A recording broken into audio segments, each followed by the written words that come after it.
Assalamualaikum warahmatullahi wabarakatuh. Selamat pagi anak-anak. Bagaimana kabar kalian hari ini? Ibu harap kalian dalam keadaan sehat walafiat ya. Kali ini kita sudah memasuki bab yang kedua, yaitu klasifikasi makhluk hidup. Nah, sebelum kita memulai pelajarannya, ada baiknya kita berdoa dulu menurut agama dan kepercayaan kita masing-masing.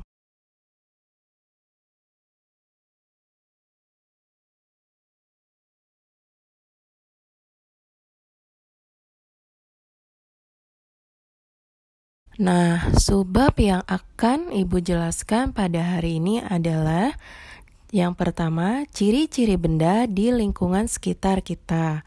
Yang kedua, cara mengklasifikasikan makhluk hidup. Yang ketiga, pengklasifikasian makhluk hidup. Sekarang coba kalian amati gambar di bawah ini. Nah, dimanapun kita tinggal, kita akan dikelilingi oleh berbagai hal. Kita dapat melihat berbagai hal di sekitar kita seperti meja, kursi, rumah, mobil, hewan, pohon, bahkan makhluk hidup kecil seperti bakteri. Tetapi kita bisa melihat bakteri dengan alat bantu, yaitu mikroskop. Dari benda-benda tersebutlah kita dapat membedakan bahwa benda di sekeliling kita ada benda tak hidup dan ada pula benda hidup.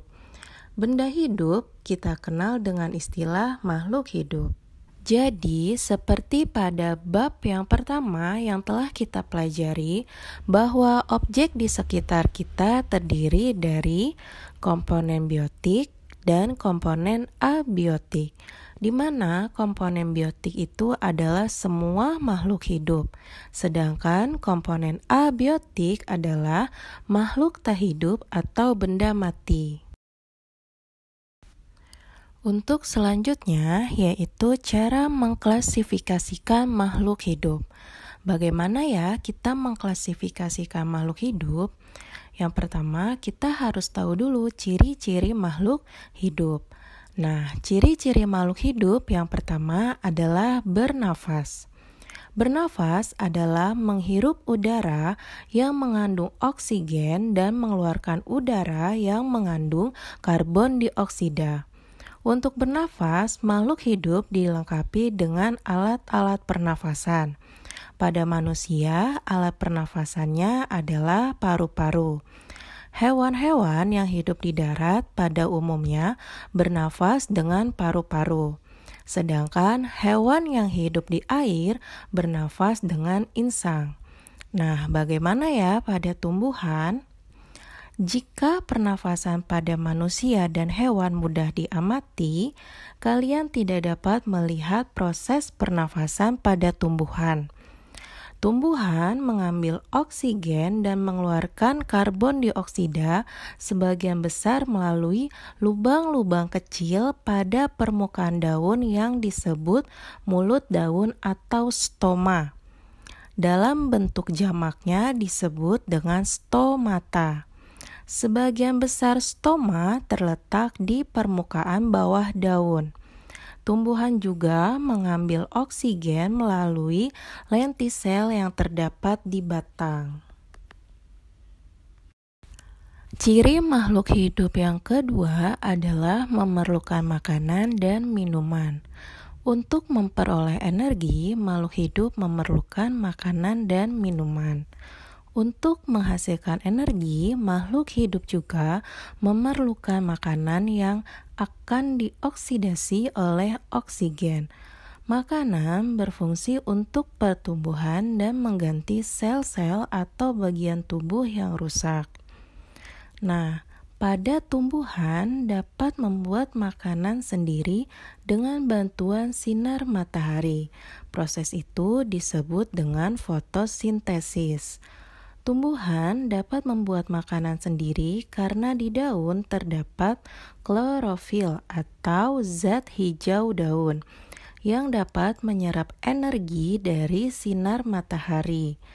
Tumbuhan melalui proses fotosintesis mengubah mineral-mineral dan air dari dalam tanah serta karbon dioksida dari udara menjadi makanannya sendiri. Ciri makhluk hidup yang ketiga adalah bergerak. Sepanjang hari, mulai dari bangun tidur sampai menjelang tidur kembali, kalian tidak dapat terlepas dari kegiatan yang memerlukan gerak.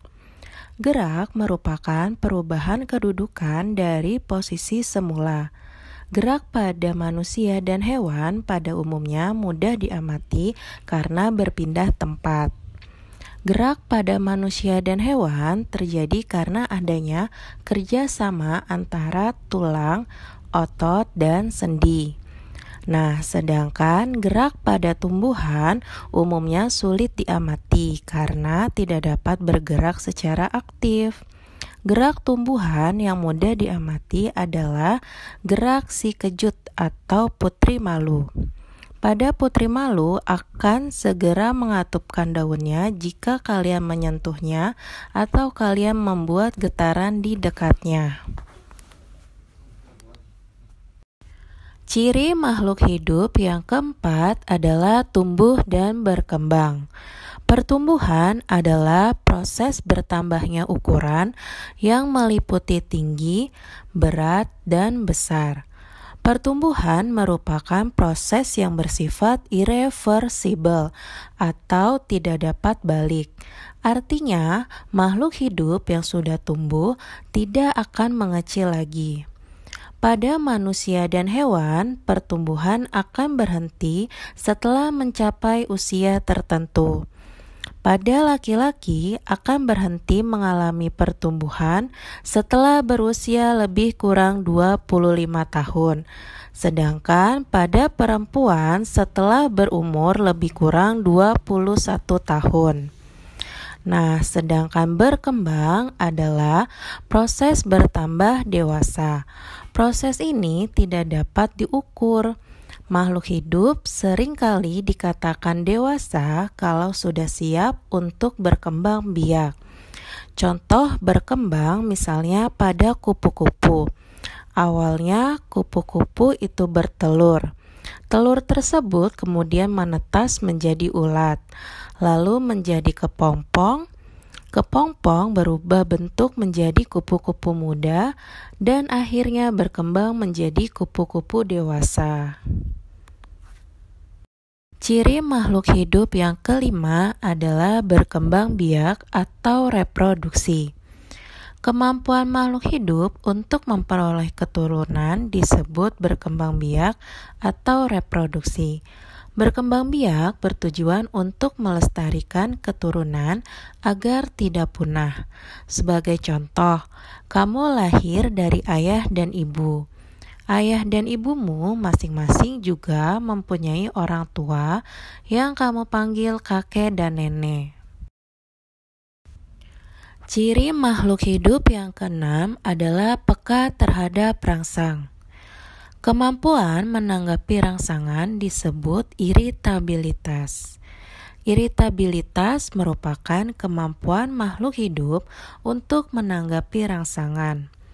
Hewan dan manusia dilengkapi dengan alat indera untuk menanggapi rangsang, seperti hidung untuk mencium bau, mata untuk melihat, dan telinga untuk mendengar. Hewan tertentu memiliki alat indera khusus, seperti gurat sisi pada ikan yang berfungsi untuk mengetahui perubahan tekanan air. Tumbuhan juga mempunyai kepekaan terhadap rangsang yang menghasilkan gerak pada tumbuhan.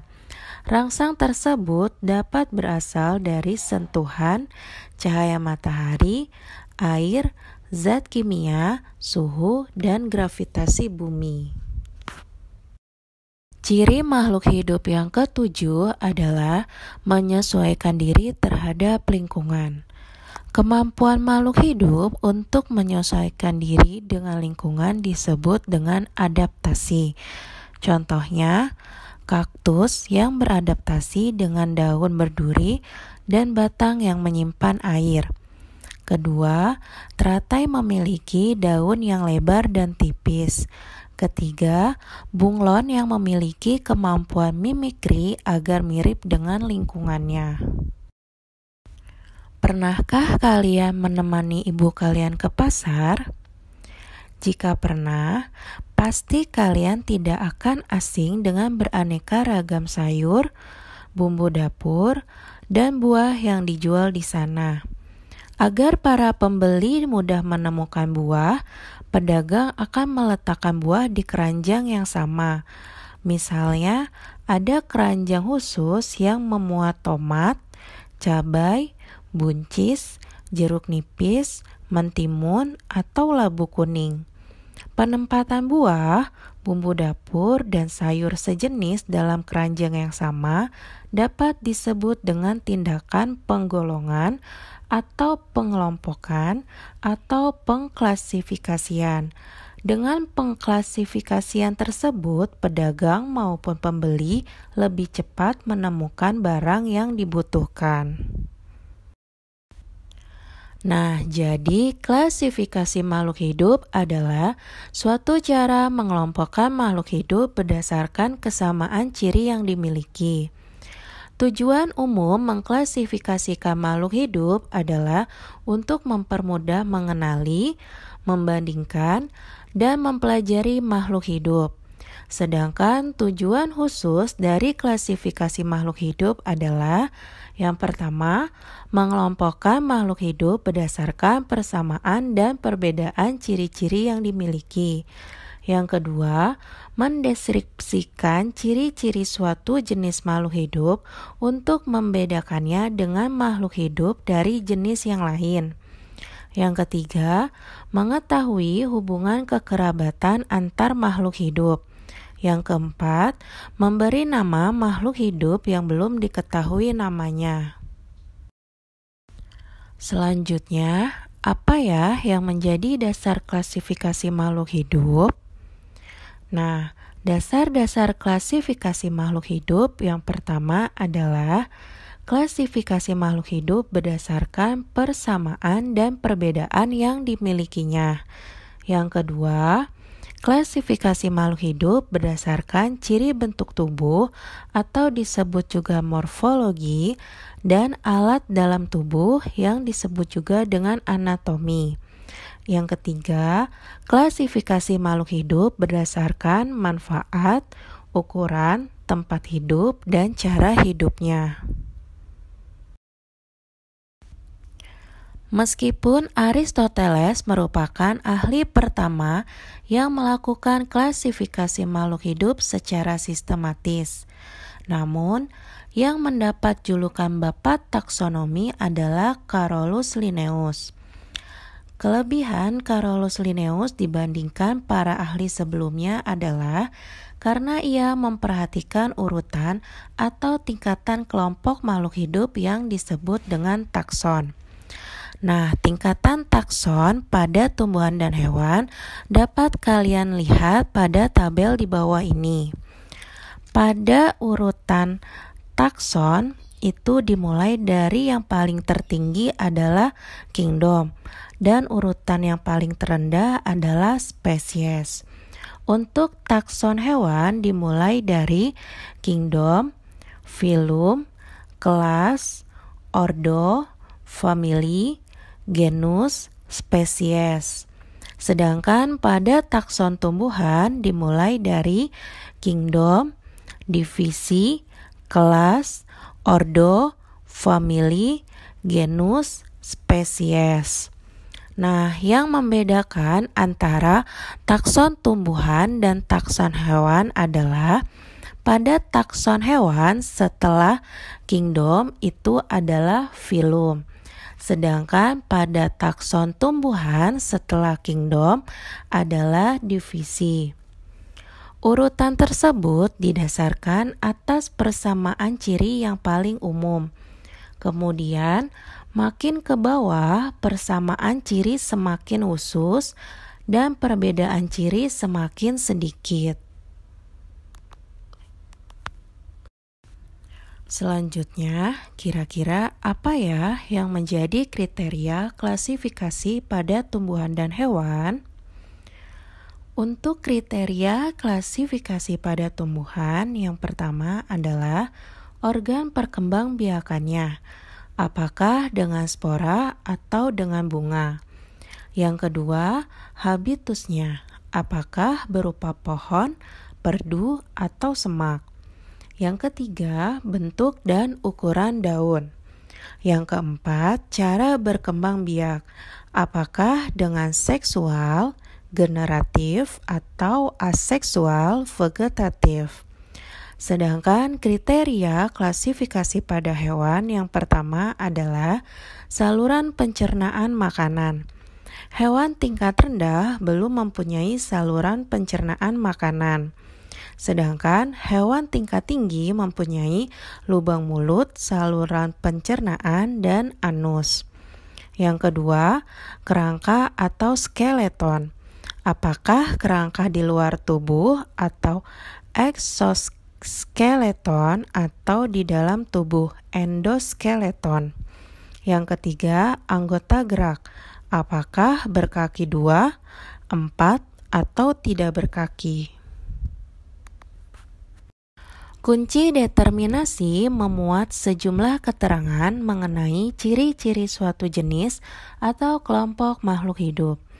Kunci determinasi paling sederhana yang digunakan untuk mengidentifikasi suatu jenis atau kelompok makhluk hidup disebut kunci dikotom. Kunci dikotom adalah kunci determinasi yang terdiri atas dua keterangan yang berlawanan dari ciri-ciri yang dimiliki oleh suatu jenis atau kelompok makhluk hidup. Terakhir, yang akan Ibu jelaskan pada pembelajaran kali ini adalah kelompok makhluk hidup yang berukuran kecil atau disebut juga dengan mikroskopis. Ada berbagai jenis makhluk hidup yang ukurannya sangat kecil, misalnya Paramecium dan Escherichia coli. Karena ukurannya yang sangat kecil, kalian tidak dapat mengamati makhluk hidup mikroskopis tanpa menggunakan alat bantu. Nah, maka dengan itu kalian memerlukan alat bantu yang disebut dengan mikroskop. Nah, mikroskop itu tersendiri banyak jenisnya. Yang pertama, di sini ada mikroskop monokuler. Adalah jenis mikroskop yang hanya memiliki satu lensa okuler saja. Mikroskop monokuler lebih sering digunakan untuk kegiatan pembelajaran di sekolah. Yang kedua, mikroskop binokuler. Pada mikroskop ini ada dua lensa pembesar yang dipakai.